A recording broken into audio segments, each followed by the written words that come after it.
Ladies and gentlemen, please give a very warm round of applause to Simon Bradley.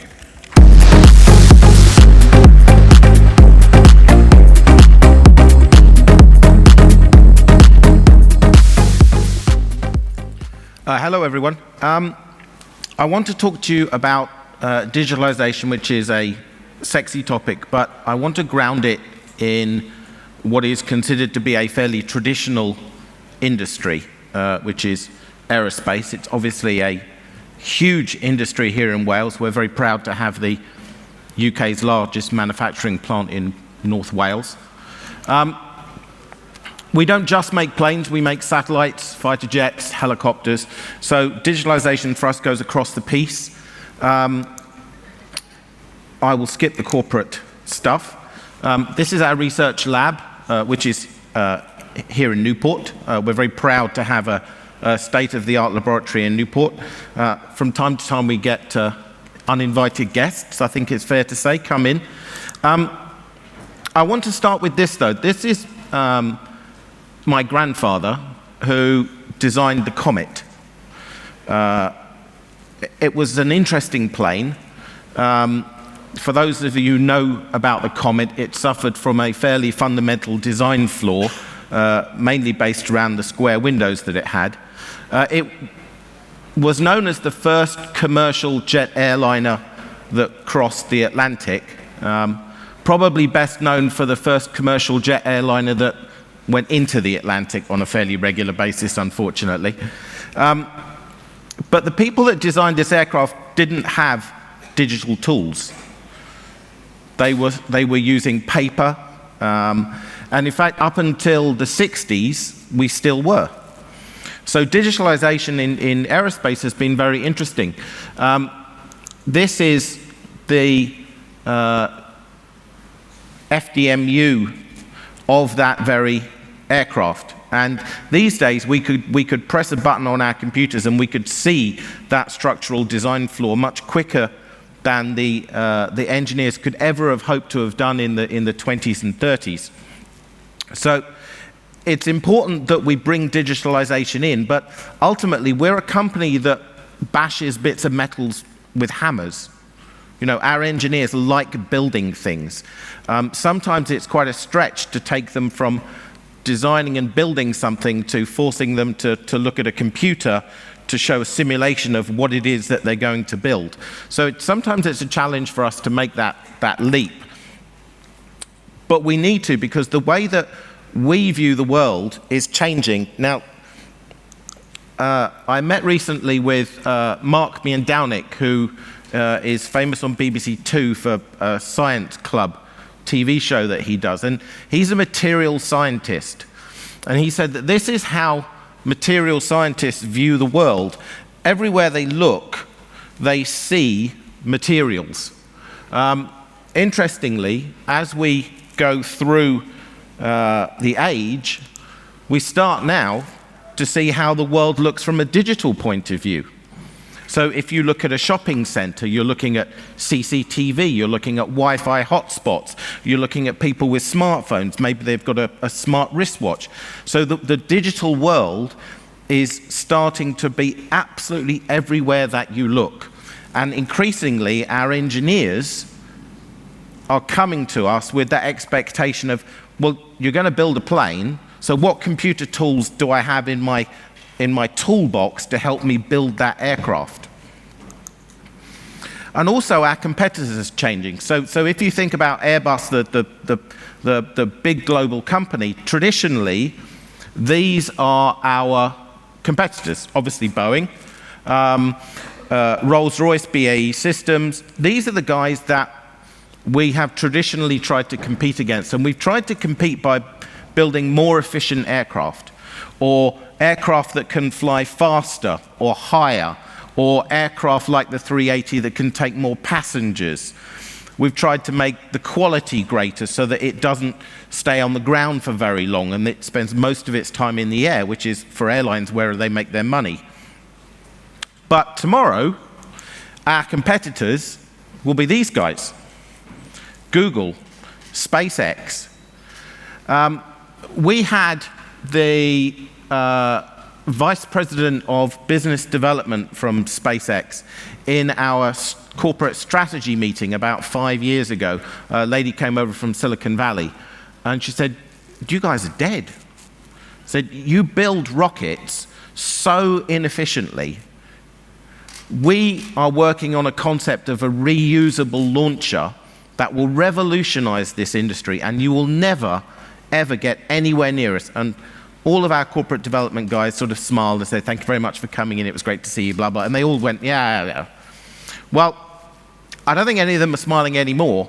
And interestingly, it was only this week we announced Adeline, which is Airbus Defence and Space's reusable rocket launcher, which will be in production in 2022. Well, Falcon is already here. So we're already 7 years behind the curve, and that's assuming we build it on time. But I said, digitalization is not a new topic for us. If we look back in history, digitalization can be seen through the way that we have built aircraft. The picture on the left is actually a genuine cockpit simulator from the 1920s. The one on the right is from Spain. It's a Potes aircraft. And this was the way they used to do load testing. They got all of the engineers they could find to stand on the wings, and if they collapsed, then it was wrong. And if it didn't collapse, it was safe to fly. But we eventually moved to the one in the middle. So the one in the middle that looks fairly realistic is actually a complete computer simulation of the A380 cockpit. So we now use full simulation. So digitalization is coming in place. And the one on the bottom right with the pilot with the haptic feedback is our new all-electric aircraft. This one is a two-seater. We've just signed an MOU with the Welsh Government this month to bring the four-seater version of this, hopefully to Wales, where we will be building it here in Wales and flying it in Wales. It will be the first hybrid electric aircraft that we have designed, and we haven't chosen to do it in Toulouse, we haven't chosen to do it in Germany, we've chosen to do it in Wales, which I think is fantastic.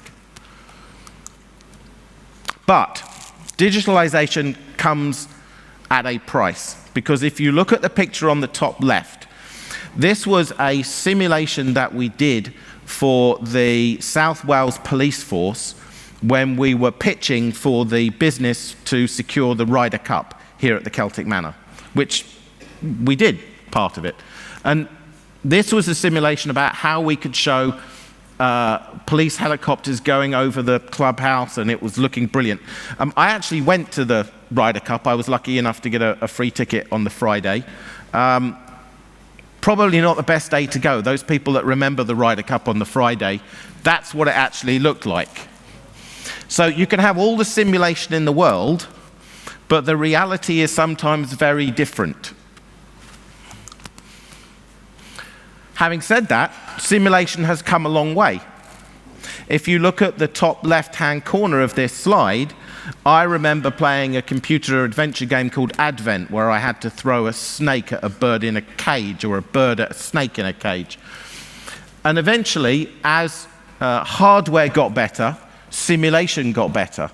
And the two slides at the bottom are conferences, 3 slides at the bottom, are conferences that we have run at Airbus with virtual participants. So they can sit in a virtualized environment. We can share PowerPoint slides with them. It doesn't matter how digital you get, you still have to use Office, unfortunately. So you can see that we're going at a much faster pace. And going back to the Ryder Cup, we can do some pretty clever things. So this is a computerized model of the course down to a 2-centimeter accuracy. So we had the entire course modeled using satellite imagery down to 2 centimeters. And then what we were able to do was overlay the temporary structures that were put up for the Ryder Cup, and all of those little dots represent either VIPs or golfers or policemen, so the commander knew exactly where all of the people were that he needed to protect at any one time. And as they moved around, his system moved around as well. So we can do some clever stuff with digitalization. And it is, I think you'll see from things like Digital 2015, a very, very hot topic in the industry at the moment. It's a great excuse for selling huge amounts of consultancy or overpriced software. However, for most senior management, this is a very interesting quote. Digitalization is like teenage sex. Everyone talks about it. Nobody really knows how to do it. Everyone thinks everyone else is doing it, so everyone claims they're doing it. You could put that about big data as well, probably. So this is an interesting picture of someone at Airbus that is getting to grips with a digital mock-up for a new wing and a new landing gear. So this picture was taken in Filton about 5 years ago. And it's an interesting picture because of the guy on the left. Most people would not recognize him. His name is Andrei Turcat. He was an Airbus employee. Unfortunately, he passed away last year. He was an employee for years, and he was the pilot of something called the Nord Griffin, which was in the 50s, basically an engine that we attached some wings to. We never made the plane, we just used it to test the engine. And he was the first person to go past Mach 2, for which he won a trophy for being clinically insane. Because there was no off button. It was like you press a button and it just goes really, really quickly, and then you hope that it stops at some point. But he embraced the computer industry, and he was very aware of change, because after the Nord Griffin, he actually became the chief test pilot for Concorde. So it is something that everybody in the company needs to embrace. Digitalization is not something just for the young or for the people that have iPhones or the people that use social media. Digitalization, in order to be successful, has to be embraced by everybody in the company. But how do you do it? Well, McKinsey listed 9 key questions in order to help your company find its way in the digital economy. The details are okay, but for me, the important ones are the 3 on the left. As far as digitalization goes, you've really got 3 main drivers. You've got using digitalization to reduce cost or to be more efficient. You've got digitalization to make you money, so new ways of making money. And you've got digitalization as an investment in terms of infrastructure in order to help you become more digital. So those are the 3 pillars for digitalization in a large company. And number 1, the saving money part, is the area that most companies tend to focus on.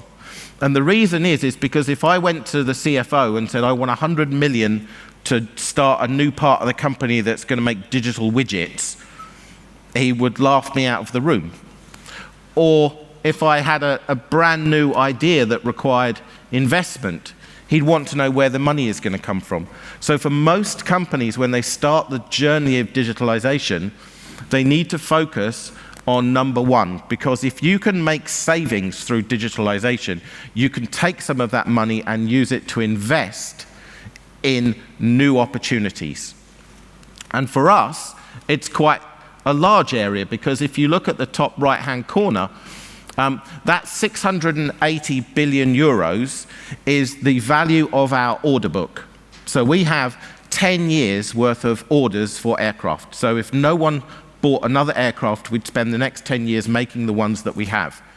Now that's brilliant from a security point of view of the company, but it's really bad from an innovation point of view, because when you go to the guys that are designing the aircraft and say, oh, I want to put some new stuff on the aircraft, they say, well, we're building these for the next 10 years, come back in 5 years' time and we might talk about some new stuff that goes on them. So if we can use digitalization to increase the number of aircraft we build a month, then that figure can hopefully stay the same with new orders, and we get to accelerate the process. Because unfortunately, while 680 billion seems like a fantastic number, it isn't in the bank. These guys don't pay for their aircraft up front. And if you remember the 380, which was 2 years late in delivery, that cost us 12 billion euros in lost revenue, those 2 years. So anything we can do to reduce that lead time is key, and we see digitalization as being one of the key drivers for speeding up the number of aircraft that we can build. However, one of the lessons I would give you is don't just digitalize everything and think that life is going to be wonderful. One of our, this is our wing factory at Broughton. You could probably just about see in the top left a little red shape, that's a wing. Someone attached sensors to all of the tools that we have in all of the toolkits, which is brilliant. And then they produced this map for senior management and said, there you go, we've digitalized. And the guy said, and the value of that is what exactly? So we spent a large amount of money doing something that, quite frankly, there was no or little return on. So it's important to pick quick wins. And I'll give you a really good example. So this little unassuming piece of orange plastic is an Internet of Thing. It is a sensor made by National Instruments. It's quite unassuming. It's attached with a yellow plastic cable tie. It's not massively high tech. It didn't cost a lot of money. And it's attached to a blue vacuum cleaner. Wow, brilliant, sexy, digitalization. This vacuum cleaner lives in Broughton. It has 4 brothers and sisters, so 5 vacuum cleaners in the factory. And the last thing that you do when you're building your wings, before you seal them and put them on a boat to send them off to Toulouse, is you have to dust the inside of the wing to remove anything that you might have accidentally put there while you were building something. The problem is that the 250 maintenance guys could never find the vacuum cleaner because no one ever put them back. They just sort of used them and then went, now, there you go, that'll do, I'm busy. So what we did was we attached the little yellow sensor to the 5 vacuum cleaners, and we built an app which cost us about 20,000 euros for the whole thing. And what it does is the engineer on his phone, the guy that's building it, presses a button and it tells him where his nearest vacuum cleaner is. Now, admittedly, this is not the sexiest use of digitalization you may have seen over the last 2 days. But it saved us an hour and a half lead time a month in actually the manufacturing process. And when you consider that we make about 50 aircraft a month, and those 50 aircraft have a list value of about 150 million pounds each, an hour and a half in the factory is a massive return. In fact, the return on investment for the £20,000 it cost us is probably in the seconds. It's not in the weeks or months of the ROA, it's in the seconds. So pick good early wins, because if you want to convince your board that you are an agent for change and they need digitalization, pick things that they can see give them a massive return. And vacuum cleaners for us did it. However, we also want to use digitalization for innovation and also disruption of our industry, because our industry is very slow moving.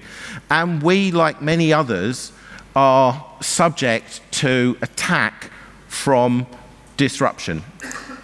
For example, video conferencing. People have always said, oh, video conferencing is brilliant, it means that people won't get on aircraft. And for years, that has not been the case, because the quality of video conferencing is, quite frankly, rubbish. And it doesn't replace the need for people to see people face to face. So from that point of view, it hasn't disrupted us yet. However, that's not to say that it won't disrupt us in 5 years' time. The use of Oculus Rift, for example, does that mean that people won't have a desire to go on holiday? They can have holidays at home. If we take the Uber model, Uber could have just been an app that they sold to taxi companies. But what they did was they looked at the entire value chain and completely disrupted it. Well, what's to stop someone like Google buying 2,000 aircraft and completely changing the way that the aviation industry works? They've just bought or rented an airfield in the US, an iconic NASA airfield. What are they going to do there? And that's brilliant if they choose 2,000 Airbus aircraft. But if they choose 2,000 Boeing aircraft, that's a major disruption for Airbus. So we constantly have to look at ways in which our competitors can come in from the side and undercut what it is that we do. I want to end on a video. It was 5 minutes long, but I told them that was too long, so they've sped it up to 2.5 minutes. So it'll be interesting to see how it looks.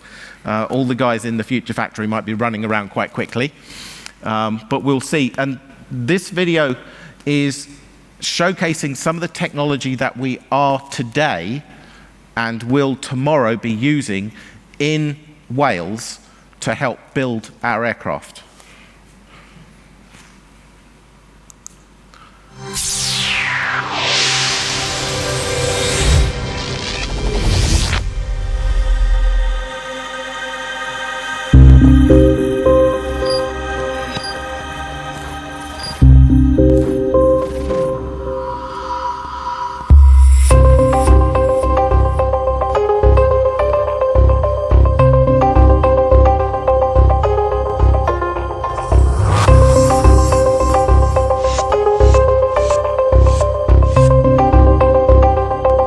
That's in existence today, that wearable technology.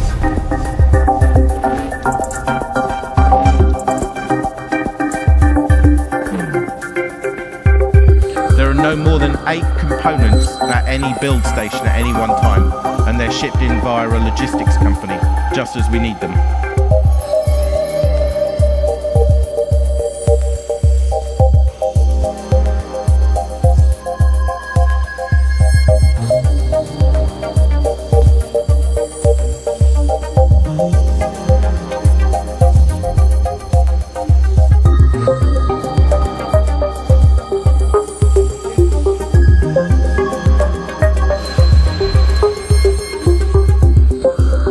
A350 has 3,500 RFID tags for all of the major components, all of the life jackets that you see under the seats. They're all RFID tagged now, so we know where they are.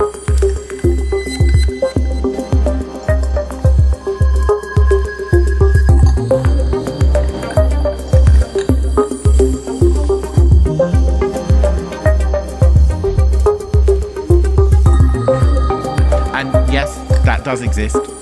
We call it a cobot, a cooperative robot.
One of the things that was just touched on at the end of that video, which is quite interesting, if you fly on the new A350 and you happen to be lucky enough to be in either first or business, there's a new system that we've just put in place that beams the sky onto the ceiling of the aircraft. And as you fly, it changes the sky to match the time zone that you are going to fly to. So it's proven to reduce jet lag. It was designed by 2 PhD students in Germany. And I saw one of the initial run-throughs that they did, which was fantastic. And they have a system where if you swipe your hand and you're using virtual reality goggles, it'll remove the side of the aircraft and all of the people on the aircraft, and you'll be put in a virtual version, which gives you the feeling of more space. And if you do this, the floor disappears and you have a heart attack. But you'll see the sky does actually work on the 350. It's quite an interesting area. Anyway, that's it. Thank you very much indeed.